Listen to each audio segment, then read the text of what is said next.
Our next panel topic here is on accounting and financial reporting. So thanks for sticking with us, and really excited about the panelists that we have here today. A brief intro on my side, Reagan Cook. I've been with Taxbit for almost 4 years now. I'm a public accountant by trade. Prior to my time at Taxbit, I was at Deloitte and then spent some time at a large public company doing all things financial reporting. 10Q, 10K. So if any of this resonates with any of you, really excited about the discussion today, and I'll pass it over to our panelists to introduce themselves now. David? All right, I'll jump right in there. Great to see everyone. I'm David Byrd with EY. I'm a partner and currently our global digital asset leader for assurance topics. So that's things like audits, audit readiness, stock reporting, things like that. Hello, I'm Andrea Perlak. I am CEO and founder of Crypto Accounting Group. I am also associated with a large VC that is crypto native. Hi everyone, good afternoon, and it's a pleasure to be here. I'm Afeez, and I'm delighted to be on this panel with Reagan, Andrea, and Dave. Also, please excuse my voice. It's not because I was partying too hard last night. It's just an allergy trying to steal the show from me. Okay. Yeah, I'm the director and head of digital asset and technical accounting at Labs. We're a critical part of the Avalanche Foundation. It's a pleasure to be here and look forward to the conversation ahead. Thank you. Awesome. Thank you so much. So before we jump in here with questions for the panelists, I want to kind of give us a little bit of a lay of the land. So as we've heard throughout the day, there have been changes in compliance and regulation. Specifically touched on already today is information reporting. In parallel to that, if you think about back office operations, companies globally have experienced changes from an accounting guidance perspective. We'll specifically touch on today those changes in the US as well as Europe, and also global changing standards. So before we jump into what that evolution of accounting and financial reporting has been, would love to hear from the panelists today. What in your current role would you like to share with the team in terms of accounting and financial reporting as it relates to either clients that you work with or your own experience in your current role? Hi. So we run a crypto native a firm that specializes in working with startups up to mid-tier. And while I've heard a lot of really interesting things about how we should do this, really specialized tax guidance, implications on especially custodial issues, it's very different on the ground. When we're trying to work with our clients, these folks usually barely have beyond fiat accounting when they come to us. And it's, we're meeting them at raves. We are meeting them at side events, right? It's a totally different ballgame. We're dealing with a much younger clientele, generally speaking. And we are trying to get them from basic fiat accounting to the billion-dollar valuations that they have, trying to get it accurate in a very short period of time before the regulators come down and shut them down. So I think that's really, really different than dealing with just the larger groups, where we have to be very tactical. We have to be very practical. And it's difficult. What we've had to do is skinny a team down, make sure that we hire very intelligently.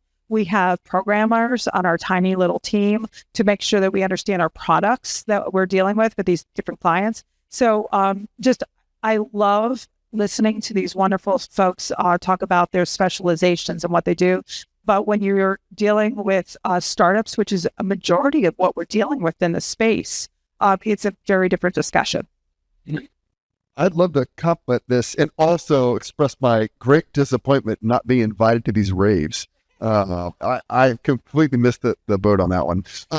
So yes to everything Andy said about a number of our clients in the space being crypto natives or digital natives, as we say. But at EY, we've also seen a lot of the sort of TradFi, larger traditional financial institutions finally and meaningfully get into space. And so when you're asking the question about, well, what are you sort of seeing in your own company or organization with respect to clients, that's been interesting because the two different types of clients, and we can of course drill down into subgenres, are just so vastly different, right? And different challenges. Some with well-established accounting policies, control frameworks, all that sort of stuff, but relatively clueless with respect to the nimble natives, right? And then the natives being technically quite sophisticated, but not having that rigor around financial reporting. So it's never been a dull moment. I think you both said a lot already. And as I look at this and thinking of my response to that answer, I realize I'm sitting on the other side of the two of them, because both of you would think of someone like me and Awowole Labs as a client, okay, and I would think of you as a service provider, right? So on our side, on the reporting entity side, things are a little bit different, okay, because we are looking at a very impactful shift quite recently based on the FASB guidance on accounting for digital assets, okay? And what that has meant for us, or entities that trade or interact with digital assets, is a complete overhaul in accounting and reporting, okay? Because all of a sudden you're looking and thinking about, my inventory management. How do I cope with real-time pricing information? How do I ensure I have all the information I need, to ensure that the fair value disclosures are accurate? How do I manage the wallets, the asset tagging, the classification? It's a whole lot.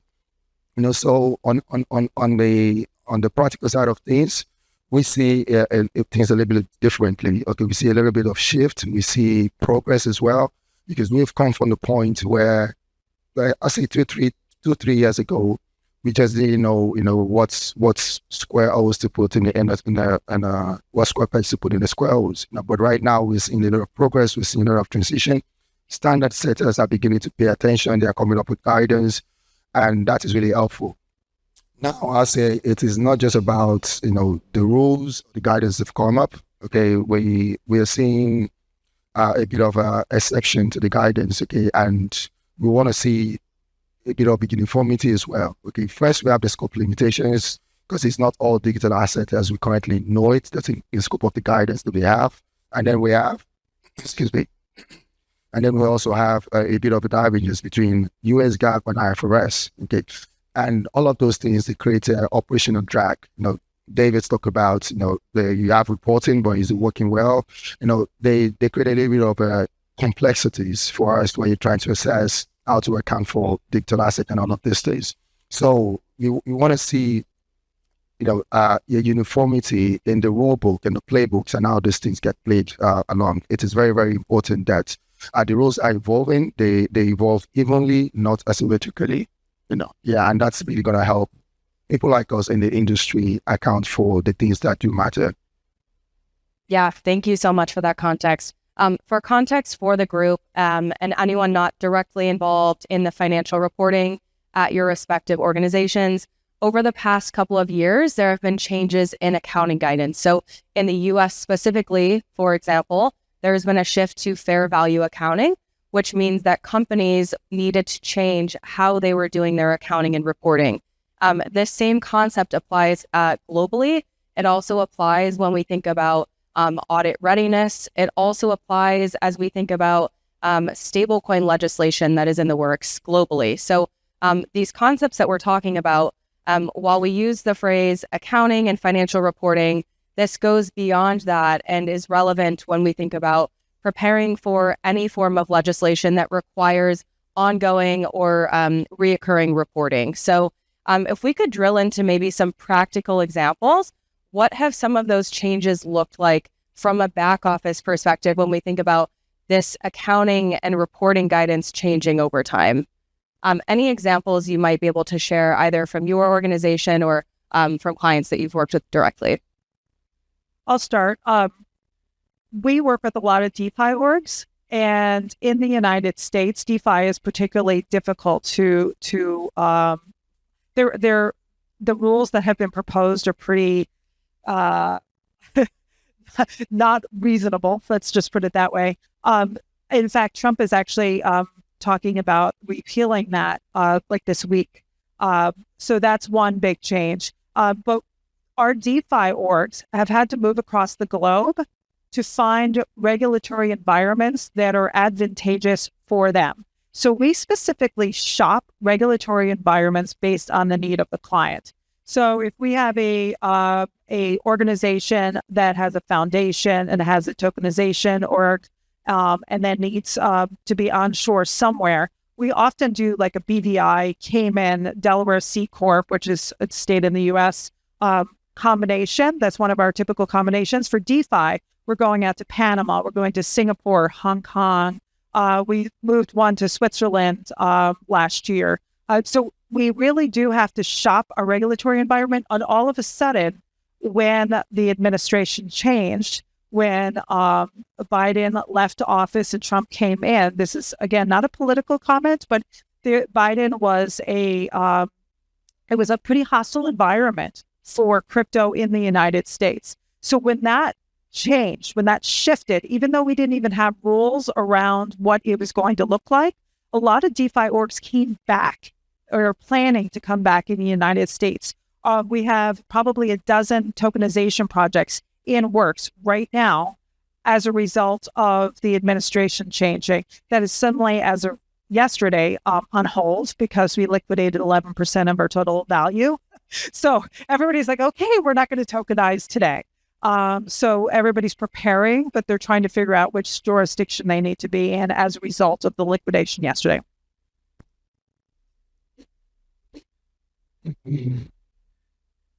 On our side, that question makes me think about how value moves and how, we add value to operations as well. And I think, accounting is how trust and value moves in the world of DeFi and tokenization of Web3 altogether. And accounting is also how you make sense of these things, because people want to know, at the end, it all comes down to the numbers. What does this mean for me? What value am I holding in my wallet? Okay, and if you look at how the transactions flow and everything that comes together, it is very important that you classify or you think of your transactions, from how they move from the codes to the protocols to the wallets and eventually the data. And I believe the data side of things is, from our point of view, the data side of things could be either the strongest link or the weakest link. Because when you think about the data is everything for us in accounting and in Web3 accounting as well. When you think about the data, okay, I think of it as the battlefield. Okay, I say data is the battlefield, and audit readiness, because you have to be ready for people like David when they come. Audit readiness is a moving target. Okay, the amount of data we have to reconcile, okay, it's based on all these changes that have happened in the accounting world. The amount of data you have to reconcile is huge. Okay, whether you're reconciling them to make sense manually or using automation, using tools, you still have to reconcile them anyway. And there's always an average error rate. Now, because of the nature of the data, there's also a huge number of hours that goes into the reconciliations. Okay, and we're having errors not because the tools are not great, not because the people behind them, the people using the tools are not good. It is just because of the multidimensional complexity that's associated with blockchain and blockchain transactions. And if you want to really make sense out of everything that's going on, you need to be able to harness the data, organize it, clean it up, and make it good for financial reporting. Okay, so making sense of data is really something that we're looking at, and something that's really important from a financial reporting standpoint. The other thing that I would like to add quickly is also about the transition when you have accounting for digital assets. Okay, a lot has changed. Reagan talked about it. Okay, and the fair value guidance we have from the FASB is really making us rethink, operational systems, wallet classification, because there are also scope limitations. The guidance is not all inclusive. Okay, certain things are now scope, and in implementing it, you have to make sure that you think about the right items in the right buckets. Okay, one particular criteria there, who is an user or creator. I can remember speaking to more than 6 individuals in the industry just trying to get the understanding of what that means. And it also means that, an asset that I have to measure at fair value, okay, the same asset might not necessarily be measured by fair value by Andy or the other participant. So, these scope limitations and these scope exceptions don't make us just go straight from point A to point B. They kind of make things go a little bit zigzag and they create operational complexities. But we've come a long way. We've seen progress. We've seen, good action and traction from standard setters in this industry. And that's really good. I would just also like to add quickly that, I listened to STPS remarks at the DC Summit recently, and where she talked about we need to work with an open mind and think longer term. Okay, and even though our speech or our remarks they were kind of speaking to policy and regulatory frameworks, I think we should also start thinking about accounting frameworks, because digital assets could be many things, many things. With DeFi, tokenization, and everything that is going to come, because a lot of things will come after now. Okay, we won't definitely have an accounting standard, maybe from the FASB or the ISB or wherever that would cover everything. But we need policies, we need standards, that would give us a unified global baseline, something that is clear, principle-based, and thinks about the economic reality of digital assets in their classification. That's really take the industry forward. Afeez, because he's suffering from allergies today, is so soft-spoken. But the points he's sharing truly are exactly where I was going to go.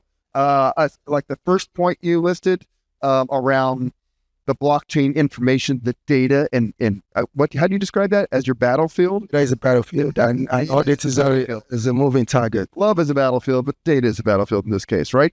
And so that was the first thing I was going to list when you said, Reagan, about, well, what are some practical, operational, sometimes back office, developments, challenges that we've seen in the evolving, accounting standard sort of space? And blockchain information, smart contract information, that's the first on my list that any company needs to get access to. What is your source for that data? If we're talking about digital assets in this space, that data is typically going to be relevant to your business. And so where are you getting that? Right? Is you using going straight to the node? You're using another company that's indexed that data? Or are you using one of the many tools that are out there, right? That can help provide that for you. So getting access to the data, getting access to the reliable, complete, and accurate blockchain data that then, that you then, like you said, wrestling with the reconciliations, right? I mean, that's the classic thing. Between what? Well, there's your books, and then there's what happened per the blockchain, right? And so, like, you want that to be tied together. So what's the process around that? Yeah, it's controls like reconciliation. So that's a big kind of back office operational challenge that, all the companies in this space are wrestling with. I would say just a couple other quick ones. There's 1,000 things we could say here, but I'll try to keep it short. Is vendors. Maybe you don't do this yourself, right? You're like, you know what? I just got this one product. I just want to kill it on this. So I'm going to outsource a lot of this other stuff. Great. But to the extent you are using vendors whose data you ingest for financial reporting, consistent with accounting stuff, then, how can you rely on that data? Well, typically the standard is a SOC report, right? Oh, it's okay. They have a SOC 1 type 2. That means some auditors come in and kind of check the controls around that. So if you are outsourcing or relying on vendors to operationalize, your business and financial reporting, then, look for that, check box. There's other things you look for. And the third thing I'll just say operationally is, if custody is a part of your function as a company, which it almost always is, right? Because you're sort of self-sovereign here, either on behalf of your own assets or on behalf of assets you hold for others, then having resilient, robust controls, security controls around that. Like we all witnessed the recent, well-known hack, right? So it just emphasizes how important that is. So whenever I think about companies, wrestling operationally with how to report their financial state, I think about some of these topics. Yeah. I want to add quickly to that custody about, with the RAP sub 121 repeal and sub 122 coming through, which has been really helpful. I think the industry has long waited for that. We now need to also rethink custody models. You need to actually assess, what do you have? Do you have control or you just have custody, or do you have both? And what sub 122 means for entities in the industry now is that you have to assess the contingent liabilities, the risk of loss. Okay, so the game has really changed, and we were actually celebrating the step 1 to 1 scoring because it was just operationally ridiculous. Okay, we also need to pay attention to the fact that step 1 to 2 has introduced something that we were not very conversant to previously, and it could mean a lot of changes for trading platforms and entities that hold crypto assets for other third parties. So that's something that needs to be carefully thought about. I think it's really interesting how accounting in the crypto universe is totally different than anything else. Like normally I would be looking at a World Bank background. So we used to very carefully follow IFRS and US GAAP. And, how do you account for this? Is it an L1, 2, or 3? That is not what's happening here. Here we have to sit back and say, you know what, there are no rules, or the rules that are there don't necessarily make sense. Right? So what's reasonable? How do we actually put down on a financial statement something that is coherent and reasonable versus actually following some rule? So, as accountants, we like things to be prescriptive, and that is just not what we're looking at.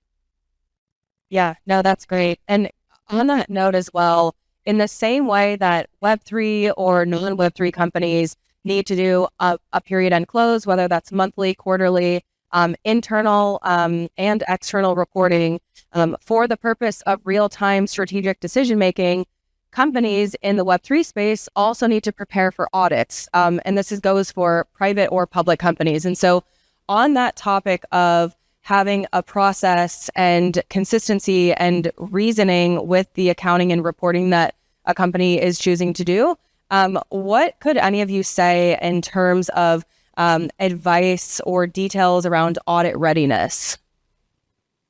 I think that's a question for me, right? Yeah, because they're on the other side again.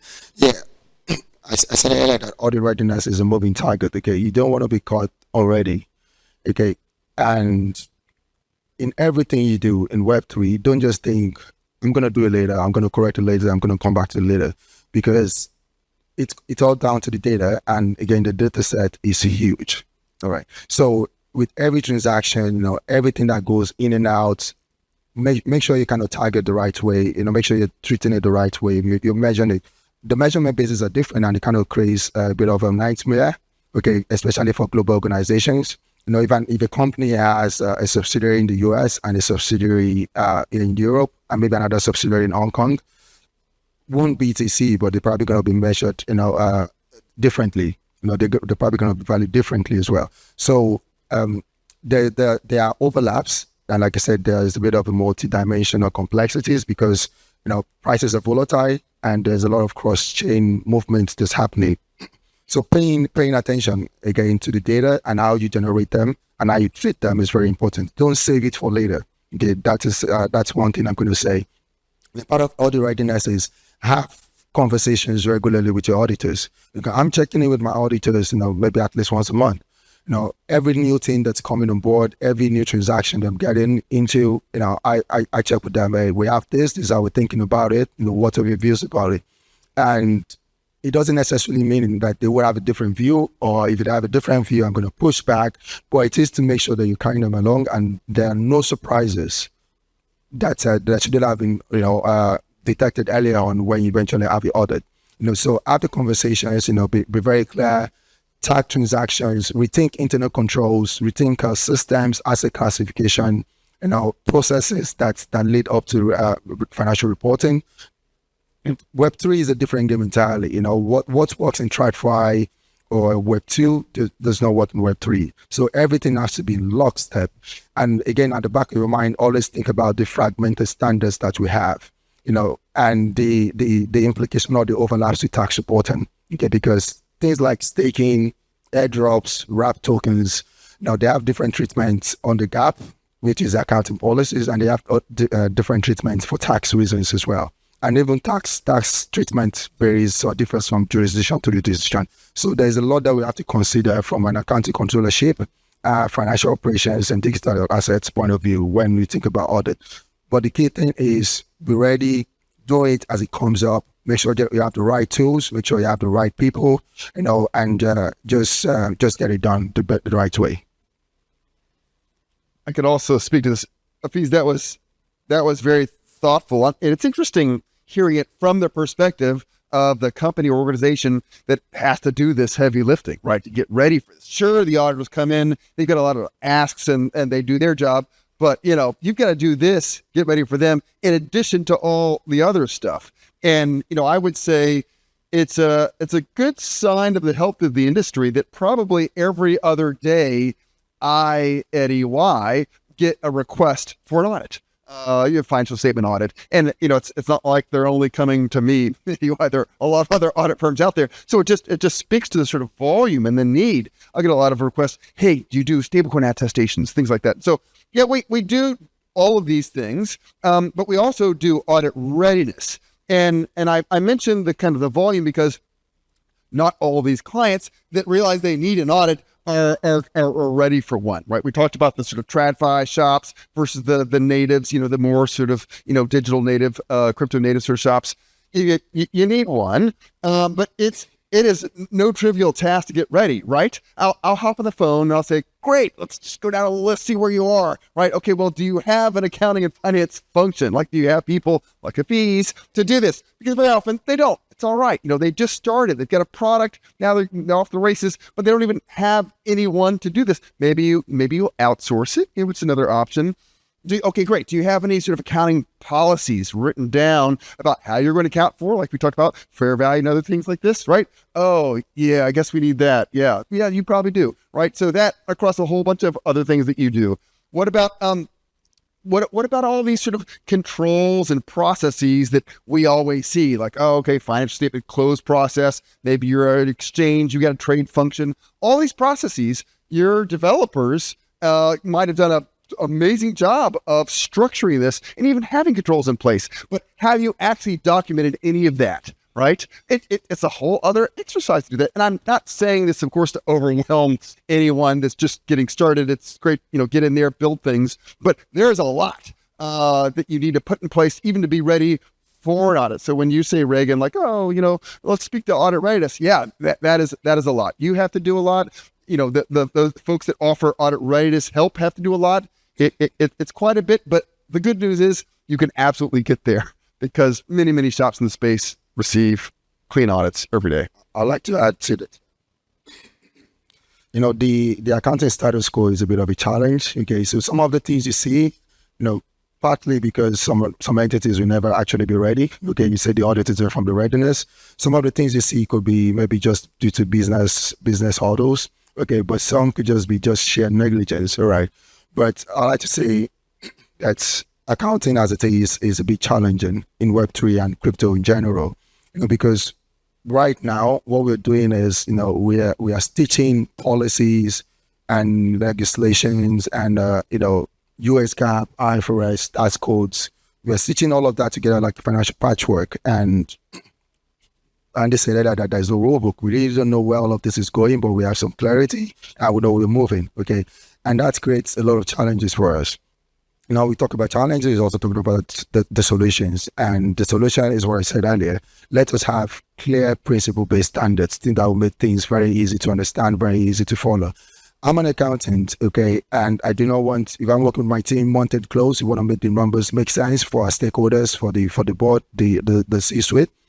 We don't necessarily enjoy spending 40 hours, every week, making that make sense, okay. We don't want to trade our comforts for our career or vice versa. We just want to make sure that we do the things we have to do and we give value back to stakeholders, and we avoid operational complexity, or we are not overcomplicating workflows. So it is very important again that, the policymakers, the rule makers, the standard setters, they help make these things, unified and harmonized. It's a problem I called fragmented standards and unified bottlenecks. Okay, if you could get rid of the bottlenecks, a lot will change and things will be a lot better. And also, entities have to make the investment on their own side to make sure that accounting is not just a back office. Follow-up question on that. On the topic of fragmented accounting standards, from a global perspective, why is Web3 accounting different, or should it be different compared to traditional accounting standards? Because in traditional accounting, we do have different accounting guidance based off of jurisdiction. So what would you say is an ideal state in terms of a more harmonized accounting state? We have to be completely global. I mean, everything we do is borderless. This is the most borderless industry I've ever seen. So when there is divergence between the different rules, it's honestly kind of catastrophic. You can't adjust appropriately, because if you have customers in 150 jurisdictions, you have 150 different tax rules, you have different reporting requirements, it just doesn't work. So we try to be as uniform as we possibly can within reason. But I think it's just an interesting debate in terms of how you do accounting within the crypto environment. It's totally different than regular accounting, as I've stated before. So one of the first things we do when we do audit readiness is we look at the products. We have to understand the flow. So which blockchain are they on? That's really important. Are they settling on that blockchain? What are their smart contracts? You mentioned smart contracts before, but we take a little bit of a nuanced approach where one, is it immutable? If it's not immutable, then it doesn't count, right? You have to really be careful with smart contracts. You have to understand the algorithms that are built into those smart contracts to make sure you get the accounting correct. Because if one smart contract points accounting this way and the other one points it that way, and then suddenly you can change it and it lands in the middle, then your accounting is not going to be correct. So you'll never pass an audit, right? So you have to understand your product, you have to understand your blockchain, you have to be data driven first. So if you're trying to scrape the blockchain and you only get a third of the information, well, of course your accounting is going to be wrong. So it's a completely different ballgame.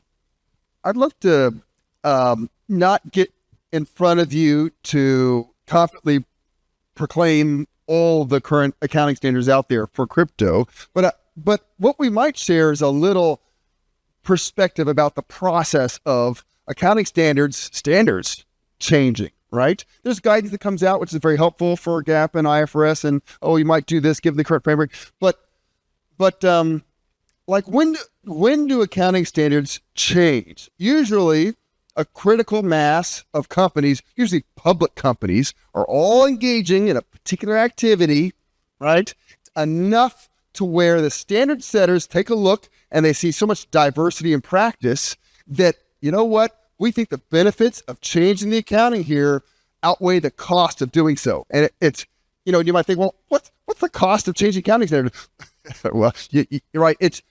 There's a lot of requests to change the standards. These are the standards that govern the accounting for everyone in the space, right? And so the fact is that for this space, there have not been, there was a critical mass that affected the GAAP fair value change, right? That went from cost subject to impairment to fair value finally. But we didn't get all the challenging cases that we hope. Stablecoins, tokens you issued yourself, asset-backed NFT. We didn't get any of that, right? Because, public companies weren't really engaging in a lot of that. And so that's the sort of assessment. Generally, auditors have been okay with companies that take a look at what they're doing, like participating in a, DeFi lending pool. There's no guidance specifically about that. And they're okay, and auditors generally okay with a good faith interpretation of what this means, given analogies to what we currently have, right? And I suspect that that's kind of the way it's going to play out, right? You're going to have more companies engaging in a particular area and right to get the attention of standard setters and get it on the agenda and finally get something. Until then, you're not going to get nuanced standards for every particular activity, and it's just kind of costly. Yeah, no, that's a really great point. And that's what makes this experience in this type of environment so valuable, is because as these regulations and guidance, as it evolves over time, groups of thought leaders getting in the room together and understanding the current state and then discussing what an ideal state can look like is really, really valuable and serves the industry well. And the example in the US of us shifting to fair value accounting, that's one example of accounting guidance changing. Beyond accounting and included in financial reporting, there's also regulatory frameworks that do have reporting obligations on an ongoing basis. So, for example, VARA, for VASPs operating in Dubai, they have ongoing reporting obligations. And so I'd also include that type of reporting in this discussion. And that's one example of a comprehensive framework. Also good to drill into what does that look like practically speaking. And this is happening all over the globe right now, where different accounting setting bodies are saying, what is going to be practical for organizations with specific types of transactions? And then what is useful for, internal and external stakeholders? So are there any other examples of, positive changes that you've seen in the space as it relates to accounting and or reporting standards from a global perspective? Yeah, so I'll answer that by, I love to say this, regulations should follow innovation. Okay. Yeah. Excuse me. It's just the best way to go. You have to let innovation go ahead, and then you follow it closely with policies that have users and consumers at the core of it. Okay. And then the regulations as well. So we're seeing regulatory momentum speaking up. Okay. And it's not just for policymakers or the regulators. No, it's shaping a lot for the accounting space as well in Web3. In the last couple of months, or even in just the last 1 to 2 weeks, we've seen flurry of clarification. I like to call them clarification coming from the SEC, because the SEC they don't set accounting standards they don't set standards for accounting. What they do is they kind of, make clarifications and make necessary enforcement. Okay, just last week, we've seen the guidance about most stable coins, not securities. Okay, that is really helpful. Okay. Yeah, because now we know, okay, we can categorize it this way or patch it differently, and then you treat it in a certain way. We've seen the clarification about what crypto mining is. Okay, we've seen the clarification about meme coins. We talked about SAP 121 and SAP 122 repealed earlier. So those are really good and positive developments. And excuse me, like I said earlier, we're seeing regulators leaning into clarity. It's no longer confusion. It's because we had a lot of confusion in the past. It's no longer confusion, even though there's still a bit of it lingering on. And it's no longer regulation by enforcement. Now we're seeing regulation via collaboration, which is really important. Yeah. And that is going to take us a long way. And if we really want to think about, it's a question I like to put in everyone's mind. If we need to start thinking about what exactly do you want to get out of what is the long-term benefits of blockchain and blockchain-related finance? Okay, because if you want to get something great, something that's never been seen, because that is what this technology is. DLT is blockchain technology. If you want to optimize and harness it to its maximum potential, okay, we need to get behind all the policymakers or the regulators, and we also need to get accounting in the room. Okay, and it is not just external when you're talking to policymakers, we're also talking internal. So when you're building products, and this is how I get things done, for example, when we're building products, I make sure we're talking to product teams, we're talking to legal, we have tax, and we have accounting in the room as well. Everyone needs to know what is going on and where does this lead. Yeah, that's very important. Thank you. Yep. Can I add a quick soundbite? Yeah. I promise to be brief. The add-on benefit to what you were talking about with increased regulatory clarity is that the audits actually become easier for the auditors, because we now have a better defined framework to audit to. And so, like you mentioned, Byrd, and there's a new one that's just been rolled out in Hong Kong that was alluded to earlier today. The big world out there, to the extent that, and we are seeing this continual evolution and maturation of regulatory frameworks that absolutely makes the auditor's job a lot easier. So I think it's interesting, though.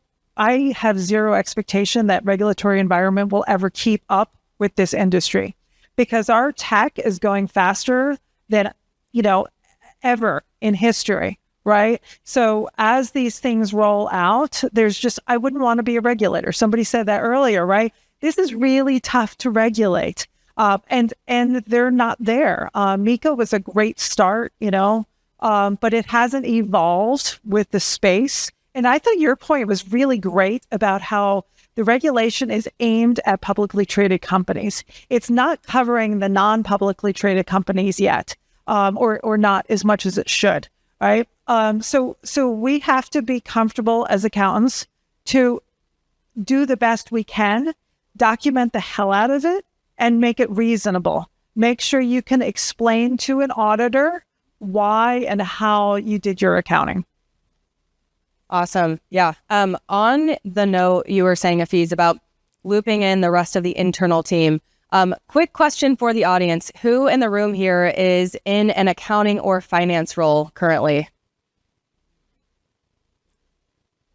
Okay. So a minority. For the panelists here, if there's one thing that you would like for the rest of the internal team to know as it relates to accounting and financial reporting, what would that be? We can continue to go into the weeds here, but would like to take a step back and just from a really practical lens, what is one important thing for internal stakeholders to know as we, as a company scales their Web3 operations? Okay, I'll go first. So I'll say be involved, and proactive engagement is very, very important. Don't think of your responsibility as just to make the numbers make sense. Okay, people are talking legal frameworks, you're talking policies coming up. We also need to think about how accounting and finance can add value. So be proactively involved in policy, in shaping the policies and the dialogues that can follow. It's really important because accountants in the space is where our value will ultimately flow. Okay, and we need to move away from trying to decode ambiguity and focus more on policy making, policy shaping the policies, and giving value back to stakeholders. So get involved in the policy and all the advocacy that's going on. That's all I'd like to say. I would add, first of all, a lot of the groups that I get, they waited too long to do accounting. And the reason we add value is because, well, one, we help you create your decks, we help you fundraise. So early stage groups, you can't go and there's no way to value yourself if you don't have some basic financials in place. You have to understand your runway. A lot of groups go bankrupt. So, and I realize we're larger organizations here, but that follows through all the way from pre-seed through, Series A, B, C, D. If you're not keeping up with that and you're not keeping up with the regulatory environment, suddenly it becomes a liability that you don't have this in place. Did you hear about those fines that's under the tax group? 250, I think it was euro, okay, per an account. I mean, we want to support you. We want to get this right so that you can run your business. So don't wait too long on us. I'll just very briefly say, take it seriously. And depending on where you are, like you were saying, well, you got pre-seed and A and B, and not that every company follows this sort of general path, but take it seriously. And what does that mean? Well, you don't have to hire, a 10-person accounting team from day one if you're just trying to get your product off the ground, but get someone involved. Or you might think, boy, this role at this stage doesn't even require a full-time job. Then seek out service providers. There's outsourced accounting and outsourced financing functions and all sorts of things like that, right? So start chatting with them because, and this is one little thing I'd like to add, is that if you are successful enough to go on and on and on and grow, but you have not taken this process seriously, you can, this is the audit side speaking, you can actually become unauditable.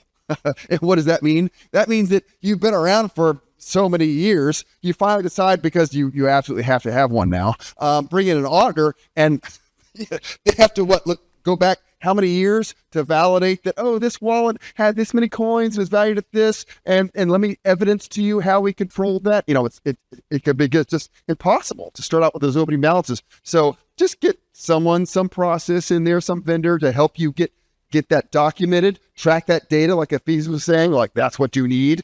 And then, of course, as you grow, you can mature that, get all the policies documented and things like that. So just looking about unauditable, I was an auditor for more than a decade before I became an accountant in the industry. And I used to think about the concept of unauditable as conceptually abstract. I never saw, because every audit I did across multiple industries, I never saw an entity that could not be audited. But I got into Web3 and I can count now more than a dozen entities, that I've had maybe conversations with their accounting teams or their supposed auditors that could not be audited. Again, the data, not keeping things on ground and tracking as they go. The concept of unauditability is real and it is really Web3. So we have to take it a lot seriously. Yeah. And if you don't do it real time, sometimes we can't even get at pricing data. It's just not available.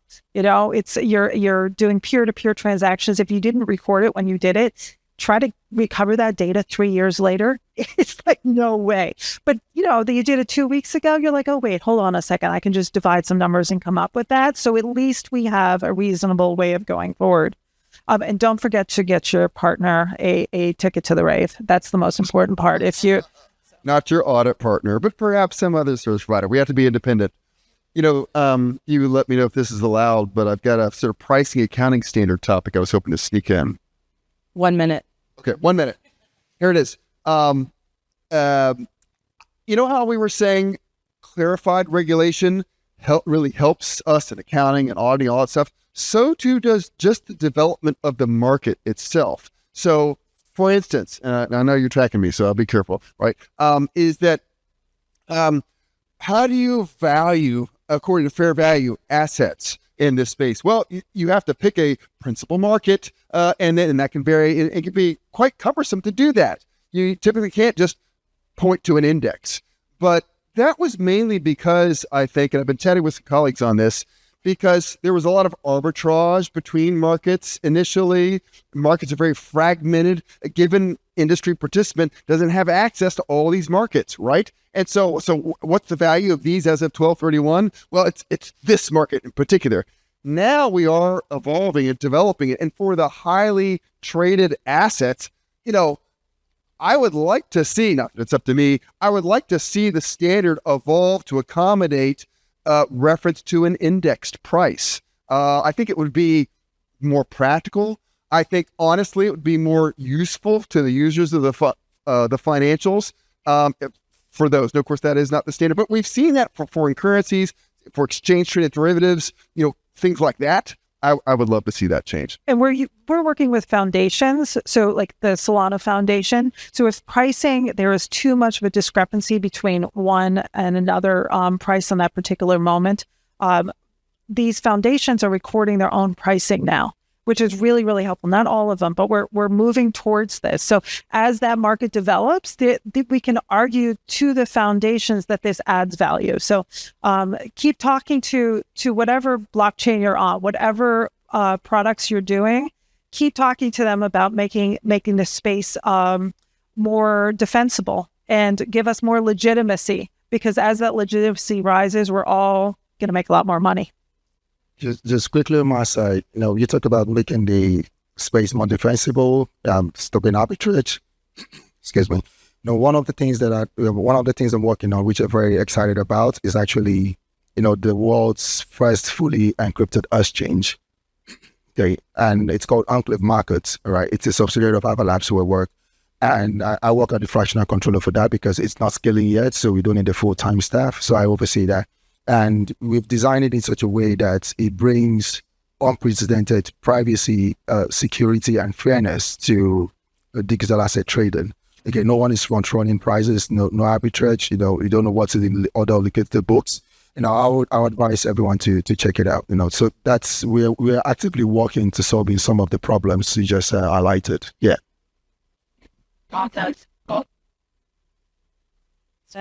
Well, with that, we are up on time. And if anyone wants to talk more about accounting or financial reporting, you know where to find us. Thank you all.